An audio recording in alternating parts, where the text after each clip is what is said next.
Hi guys, welcome to अभिषेक के आनंद trading plan. आज मैं आपसे आईपीओ की दुनिया के बारे में बात करने वाला हूं। हम सबको मालूम है, राइट, कि what is IPO. It is basically initial public offering, and जब भी कोई कंपनी लिस्ट होने जा रही होती है तो वो अपना आईपीओ का इश्यू लगाती है। अब सब लोग आईपीओ के लिए अप्लाई करते हैं, पर सबको वो नहीं लगता है। एंड क्यों नहीं लगता है, किस लिए नहीं लगता है, there could be many reasons to it, right. But आज मैं आपसे जो शेयर करने वाला हूँ, step by step certain points, ठीक है, that will ensure. When I say ensure means it will 100% insure कि आपका आईपीओ में अलॉटमेंट का चांसेस बढ़ जाए। या क्योंकि at the end of the day वो तो एआई से ही एलोकेट होता है, लेकिन मैं अपने स्पॉट्स कैसे बनाऊं और मैं अप्लाई कैसे करूं जिससे मेरा चांसेस अलॉटमेंट का बढ़ जाए, that is what I am gonna share with you in this video. So let me share this with you, जो मैंने आप लोग के लिए बनाया है for easy understanding. So IPO allotment, and हम लोग अपना आईपीओ अलॉटमेंट में कैसे चांसेस बढ़ाएं ताकि हमको उसका अलॉटमेंट मिले। So first and the foremost point is basically apply single lot always. ये गलती बहुत लोग करते हैं कि अपने अकाउंट में 4-5 लॉट या 10 लॉट अप्लाई कर देते हैं। आपके पास कितना भी पैसा होने दो, unless and until you are applying in an HNI category, this is purely from retail perspective I am telling you कि always and always apply only single lot and not more than that. Second, use multiple demat accounts. जब मैंने बोला कि multiple demat accounts मतलब आपके multiple नहीं, क्योंकि वो एक पैन नंबर पे एक ही अलॉट होता है। तो व्हेन आई से मल्टीपल डीमैट अकाउंट्स मतलब आप अपना एचयूएफ खुलाओ, मॉम के नाम पे खोलो, डैड के नाम पे खोलो, वाइफ के नाम पे खोलो, सेल्फ के नाम पे खोलो। एंड अगर कोई आपके रिलेटिव्स या भरोसेमंद वाले दोस्त हैं या वो हैं जो नहीं करते होंगे, उनके नाम पे आप खोल सकते हैं। HUF anybody can open. Basically अगर आपकी शादी हुई है एंड बच्चा है तो आप अपने नाम का एचयूएफ खुला सकते हैं। लेकिन अगर समझिए आपकी शादी हुई लेकिन बच्चा नहीं है तो आप नहीं खुला सकते हैं, तो आप अपने डैड के नाम पे एचयूएफ खुला सकते हैं। सो उससे बेसिकली क्या होता है कि अगर हम 3 मेंबर हैं, समझिए मैं, मम्मी और डैडी, तो basically we can open 4 accounts, एक मेरे नाम पे, एक मम्मी के नाम पे, एक पापा के नाम पे और एक पापा के नाम पे एचयूएफ। और अगर आप समझिए आप लोग 4 लोग हैं, आप, आपकी मम्मी, आपके डैडी, आपकी वाइफ, और आपको ऑब्वियसली बच्चा भी होना चाहिए। बच्चा कोई भी हो सकता है, लड़का हो या लड़की, उससे कुछ फर्क नहीं पड़ता है। तो आप लोग उससे 6 अकाउंट खुला सकते हैं। कैसे?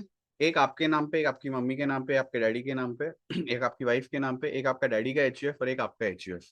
So basically you can apply 6 single lots, and trust me for this, single lots के चांसेस हमेशा ज्यादा होते हैं लगने के लिए। Choose the cut off price always. आपने हमेशा देखा होगा आईपीओ एक बैंड में आता है, लोअर प्राइस से हायर प्राइस में, तो आप हमेशा हमेशा हमेशा choose the upper band, the highest price of the IPO. Spread your application और first, second and third day, सबका सब एक साथ अप्लाई मत करो। तो depending upon how many lots you are applying, first, second और third day at different timings apply. If possible, अगर आप कर सकते हो और अगर मानते हो तो you can apply it during the Abhijit muhurat. Abhijit मुहूर्त हर दिन आता है अप्रोक्सीमेटली 11:50 से 12:30 के बीच में, या 10-15 मिनट ऊपर नीचे। So you can always apply in that thing, it is considered to be very auspicious. Fifth, check the grey market price at ipo wala.com। This is one of the sites, आपको grey market price हमेशा मिल जाएगा। So basically grey market price आपको पहले से ही market में पता चलने लगता है। So grey market price is an indication कि आईपीओ कितना प्रीमियम पे लिस्ट होगा। और अगर आप देख रहे हो कि हर दिन का ग्रे मार्केट प्रीमियम बढ़ते जा रहा है, so be rest assured, it would be a superstar hit. Last but not the least, exit on the listing day. हम आईपीओ का गेन्स के लिए अप्लाई कर रहे हैं, लॉन्ग टर्म के लिए अप्लाई नहीं कर रहे हैं। आपको रखना है, आप रख सकते हो, एटलीस्ट अपना मुद्दल तो जरूर निकाल लो। मैं हमेशा आईपीओ जो भी लगता है, मैं हमेशा का हमेशा लिस्टिंग डे पे निकाल लेता हूँ। मैं कभी उसको कैरी फॉरवर्ड नहीं करता हूँ। उसके बाद मैं अपने लेवल्स के हिसाब से उनमें ऐड करता हूँ या उनको खरीदता हूँ अगर मुझे खरीदना होता है तो। बेसिकली प्लीज अंडरस्टैंड, आईपीओ का गेम आपका पूरा हफ्ते से 10 दिन का होता है, from your application to your issuance. उस हफ्ते से 10 दिन में अगर आपको 30, 40, 50% मिल रहा है, it's a huge amount of gain. ज्यादा हमको एक ही चीज में कमाने का जरूरत नहीं है, और आईपीओ आएगा और लगाइएगा, तो कोई प्रॉब्लम नहीं है। So keep this 6 things in mind and trust me, you will thank me later, because आपका आईपीओ का अलॉटमेंट का चांसेस 100 नहीं, 200 नहीं, 1000% बढ़ जाएगा। अब ये तो हमने सीख लिया आईपीओ अलॉटमेंट के बारे में, पर क्या आपको कभी किसी ने इसके टैक्स इम्प्लीकेशन के बारे में बताया है? हमको लग तो जाता है, अगर समझिए 100% गेन पे भी लग गया, 15,000 का लिमिट होता है, समझिए 15,000 पे मैंने अप्लाई किया, मुझे लग गया, एंड उसका 100% पे लिस्टिंग हुआ है, राइट? तो मेरा प्रॉफिट कितना हुआ? 15,000। ओके, तो टोटल कैपिटल 30,000 हो गया। क्या आपको पूरा 15,000 मिलेगा? नहीं। सो लेट्स अंडरस्टैंड कि मुझे अगर पूरा 15,000 चाहिए या मेरे को बेयर मिनिमम टैक्स भरना है, तो मुझे क्या करना है। So this slide I would be talking about x the tax, right? So how do I do that? First, an important point. IPO falls under the STGC and is taxed at 15% flat. That is short term capital gain, and इसका 15% flat charge होता है, tax होता है 15%। Second, HUF with an annual income of 2.5 lakhs. Resident individual below 60 years of age with an annual income of 2.5 lakhs. And resident individual between 60 to 80 years with an annual income of rupees 3 lakhs. All of them are tax exempt. अगर इनमें इनके through आप apply करेंगे तो आपको कभी भी tax नहीं लगेगा ऑन आईपीओ अर्निंग्स पे। फिर चाहे आप 50% कमाओ, 100% कमाओ, 200% कमाओ। जैसे हमने पिछले स्लाइड में डिस्कस किया था, ये कौन से लोग हो सकते हैं? शायद आप आपके पूरे टैक्सेबल ब्रैकेट में आते होगे 10, 20, 30%। So who are the best people? It is my retired mom, retired dad, my HUF, और माई सीनियर सिटीजन पेरेंट्स, या people who have crossed 80 years of age if you are lucky and they're still staying with you.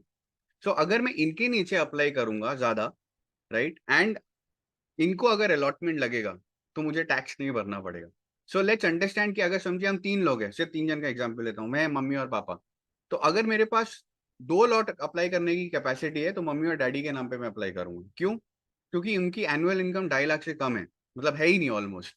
तो अगर उनको IPO allot भी हुआ, तो जो पूरा 15,000 मैं कमाऊंगा, वो पूरा 15,000 मेरा होगा, मुझे उस पर किसी को टैक्स नहीं देना पड़ेगा।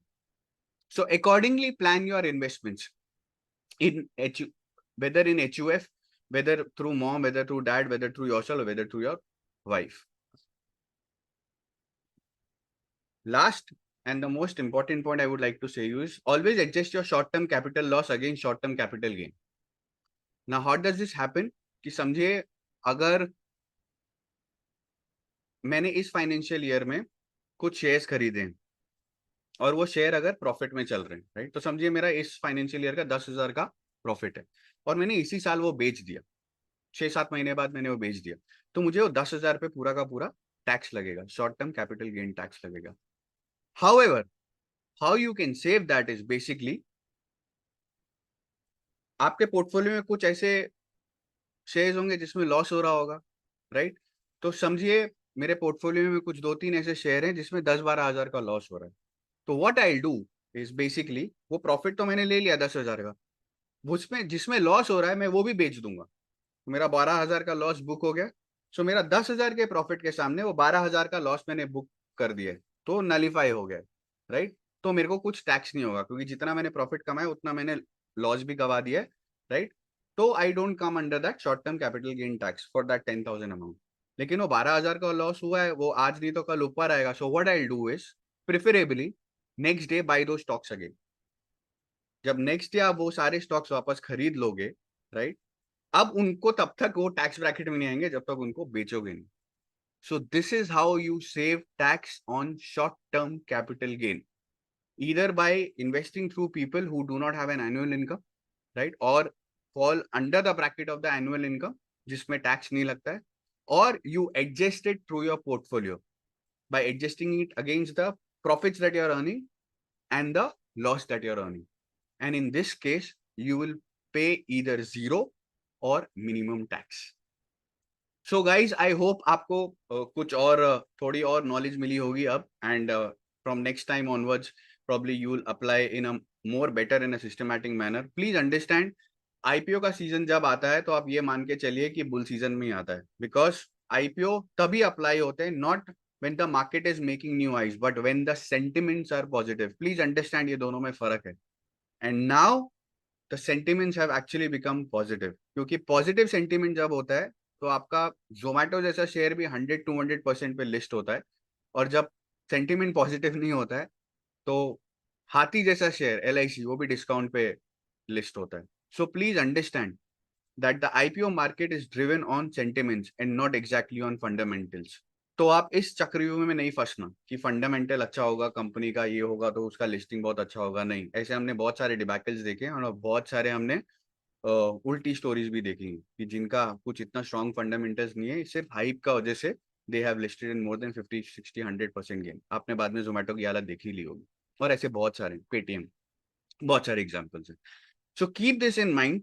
जो मैंने सब शेयर किया है, आई होप आपने उसके नोट्स बनाए होंगे. नहीं बनाए होंगे तो वापस आप देख के एक बार उसका नोट्स बना लीजिए and start applying in this manner, and you will surely see कि आपका अलॉटमेंट जो पहले होता था और अब जो हो रहा है, chances have increased drastically. See you soon, guys, in my next video. Till then, happy earning. And yes, get rich or die trying.